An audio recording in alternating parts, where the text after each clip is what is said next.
تیری تھی. صحیح ہے نا. اب تو ہماری اتنی ساری ہو گئی ہے نا شادیاں, تھوڑی اب تھوڑی سیٹنگ چینج ہو گئی ہے. تو میں نے پیغام بھیجا تو مجھے جہیز میں 2 بچے بھی مل رہے تھے. میں ذہنی طور پر اس کے لیے تیار نہیں تھا کہ میں کسی کے بچوں کو کیوں پالوں بھائی. تو مجھے یاد ہے میں جامعۃ الرشید میں آیا, ہمارے ایک استاذ تھے, ان سے بھی میں نے سمجھایا یار رشتہ اچھا ہے لیکن یار 2 بچے کسی کے میں کیوں رکھوں.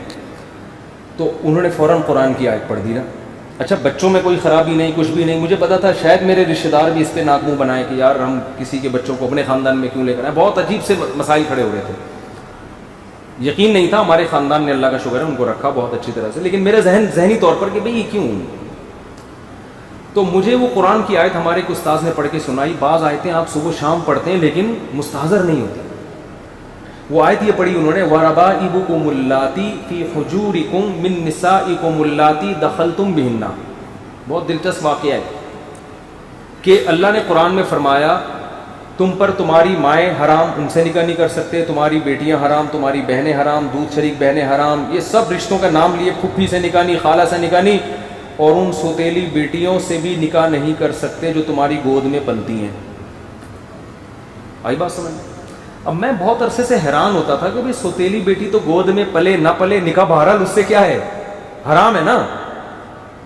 نہیں آ رہی بات سمجھ میں بھائی. گود میں تو ہم ماں کی بھی پلتے ہیں. اللہ نے کہا تم پر تمہاری مائیں حرام, یہ نہیں کہا وہ مائیں جن کی گود میں تم پلتے ہو.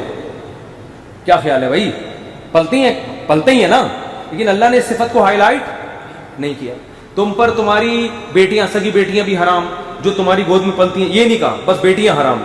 بہنیں حرام جن کے ساتھ تم ایک گود میں پلتے ہو, یہ نہیں کہا بس تمہاری بہنیں حرام.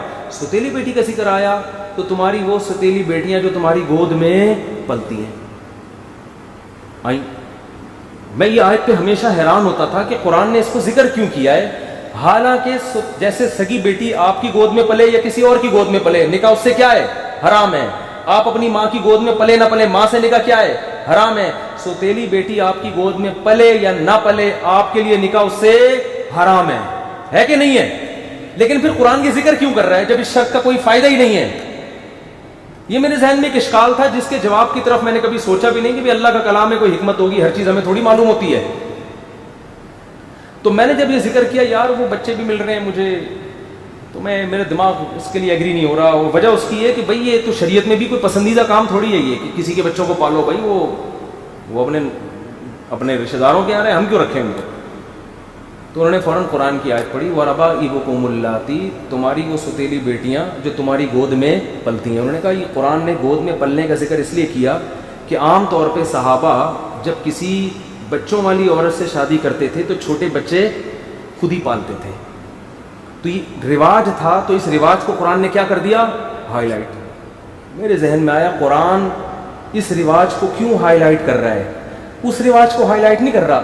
سگی ماؤں کی گود میں بھی تو پلتے تھے لوگ, سگی بیٹیوں کو بھی تو صحابہ گود میں پالتے تھے, ان کا ذکر نہیں کر رہا. اس صفت کو ہائی لائٹ اس لیے کر رہا ہے, اللہ کو پتا ہے کہ سگی بیٹیاں ہمیشہ گودوں میں ہی پلیں گی باپ کے, اور آپ ہمیشہ اپنی ماں کی گودوں میں پلو گے. ایک دور آنے والا ہے کہ سوتیلی بیٹی کو کوئی گود میں پالنے کے لیے تیار نہیں ہوگا. اس لیے اللہ نے اس صفت کو ہائی لائٹ کر دیا کہ تمہاری وہ سوتیلی بیٹیاں جو تمہاری گود میں پلیوں. میں نے کہا قرآن سے دلیل مل گئی, میرے الفاظ تھے. میں نے کہا کسی کا باپ مجھے اس نکاح سے روک کے دکھائے, ایسی کی تیسی. ہزاروں تو دلبر ہیں, کس کس کو دے دل والا ہمارا حساب نہیں ہے. ہمارا دلبر کون ہے, خدا ہے. بھاڑ میں جائے ہندو کیا کہتا ہے, بھاڑ میں جائے میں نے تو یہاں تک کہا میری ماں کیا کہتی ہے, میرا بھائی کیا کہتا ہے, میری بہن کیا کہتی ہے, میرا ماموں کیا کہتا ہے, میرا چاچا کیا کہتا ہے, میرا پھپھا کیا کہتا ہے. بھاڑ میں جائے ایسی کی تیسی, خدا کے آگے کسی کی نہیں چلے گی. تو میرے ایسے جذبات ہوئے نا ایسی کی تیسی. اور اللہ کا شکر ہے میری شادی ابھی وہ بچی بڑی ہو گئی ہے اور رہ رہے ہیں, اللہ کا شکر ہے, اللہ برکتیں دے. اور وہی ہمارے پاس ہی آگے رہی, بچے بڑے ہو گئے وہ الحمدللہ. تو یہ 2008 یا 2009 کی بات ہے. میں اتنا نیک نہیں ہوں جتنا آپ مجھے سمجھنا ہوگا, اور اتنے نیک اللہ, اتنا فری ہونے کی ضرورت نہیں ہے. انسان ہمیشہ اپنے اچھے کارنامے بیان کر رہا ہوتا ہے, اور جو الٹے کام کیے ہوتے ہیں اس کو تو میں یہ بھی نہیں کہہ رہا کہ میں نے الٹے کام کیے ہیں. اگر کیے بھی ہوں گے تو اللہ کو بتا کے معافی مانگوں, آپ کو کیوں بتاؤں گا. میرا مطلب زیادہ فری ہونے کی ضرورت نہیں ہے کہ آپ وہ جوش میں آؤ گے, ارے مفتی صاحب. وہ بہت لوگ بندے کو تباہ پبلک کرتی ہے انسان کو اپنے عیب پتہ ہوتے ہیں، لیکن جب لوگ اس کی تعریفیں کرتے ہیں نا تو انسان اپنے عیب بھول جاتے ہیں، انسان کہتے ہیں یہ صحیح کہہ رہا ہے، اصل میں تو میں یہ ہے جو میں ہوں، اور یہ بگاڑتے ہیں، برباد کر دیتے ہیں۔ اس لیے زیادہ ہر آدمی کی زندگی میں کچھ برے اعمال کچھ اچھے اعمال ہوتے ہیں، لیکن بتانے کا میرا مقصد یہ ہے کہ اسلام نے ہم میں کتنا کانفیڈنس پیدا کر دیا، کتنا کانفیڈنس کہ یار اب ہمیں سند مل گئی بھی ٹھیک ہے، بڑھ میں جائے پبلک کیا کہہ رہی ہے۔ ہاں آپ کے دوسرے مسائل ہوں تو ایک الگ بات ہے، اب یہ نہیں کہ ایک دم یہ شروع کر دیں میرے سے مشورہ پہلے لے لیں، بعض دفعہ نہیں ایڈجسٹ ہو پاتی، بعض دفعہ نخرے ہوتے ہیں، بعض دفعہ اور لینے کے دینے بھی پڑ سکتے ہیں اس میں، وہ جیسے دوسری شادی کی اسلام نے ترغیب دی ہے، لیکن یہ تو نہیں کہ جہاں جہاں اٹھا کے کر لو، تو آپ میں حوصلہ ہے نہیں ہے، پھر اس کے سائڈ افیکٹ برداشت کر سکتی، سب چیزیں دیکھنی پڑتی ہیں نا۔ تو میں یہ بتا رہا ہوں کہ اسلام آپ کی ٹینشن کو کیا کر دیتا ہے، ختم، تو بس اللہ کے لیے ہے۔ تو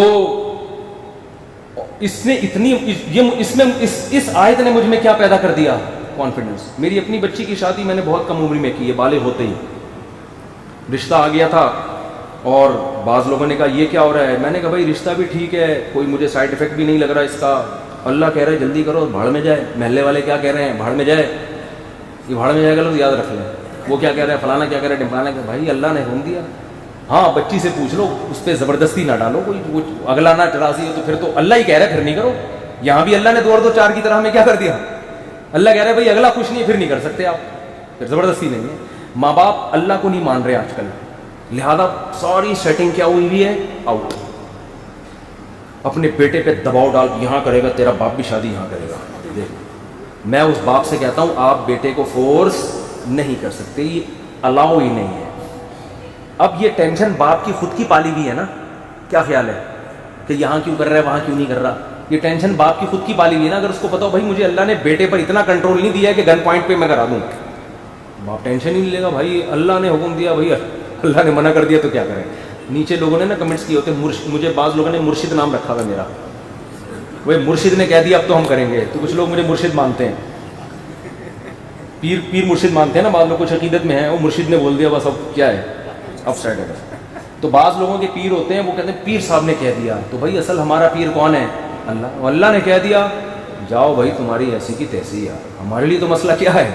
تو لوگ ملامت کریں گے تو اور خوشی ہوگی، اللہ کہہ رہا ہوگا میری خاطر تو ٹینشن لے رہا ہے بھائی، ثواب ڈبل ہو رہا ہے آپ کا۔ تو اسلام کے علاوہ بھائی ہمارے پاس کوئی آپشن نہیں ہے، مجبور ہیں۔ کوئی ہم سے غیر مسلم پوچھتا ہے نا کیوں اسلام ہے، بھائی ہے ہی نہیں یار، تم بتاؤ کیسے چلے پھر زندگی، تم بتاؤ نا، تمہارے پاس تو کوئی پیپر ہی نہیں ہے، ایگزامینیشن ہال میں بیٹھ کے میں کیا پکوڑے کھاؤں یہاں کیا کروں بیٹھ کے، میرے پاس تو یہی پیپر ہے جو سمجھ میں بھی آ رہا ہے، فطرت کو اپیل بھی کر رہا ہے، لکھا ہوا بھی سمجھ میں آ رہا ہے کیا ہے۔ وہ میرے گھر والوں نے قبول کیا، اللہ کا شکر ہے، ایسے نہیں ہمارے خاندان والے، میں مثال دے رہا ہوں، وہ بھاڑ میں جو میں نے سب ماموں چاچے کو پھینک دیا نا، مجھے ضرورت نہیں تھی، میں تو اپنے اندر کانفیڈنس پیدا کرنے کے لیے، ورنہ میرے ماموں بھی بیان سنتے ہیں، میرے چاچو واچو بھی سب سن رہے ہوتے ہیں، واپس آ جائیں بھاڑ سے آپ سب لوگ، میں نے صرف فار ایگزامپل بھاڑ میں بھیجا ہے سب کو، یہ صرف فار ایگزامپل تھا، واپس آ جائیں۔ کسی نے مخالفت نہیں کی، میں ایک مثال دے رہا تھا کہ کر سکتے تھے۔ تو اللہ تعالیٰ ہمیں سمجھنے کی عمل کی توفیق عطا فرمائے، آخرت پہ عقیدہ ہمارا مضبوط فرمائے، اس کے بغیر کام بنے گا نہیں۔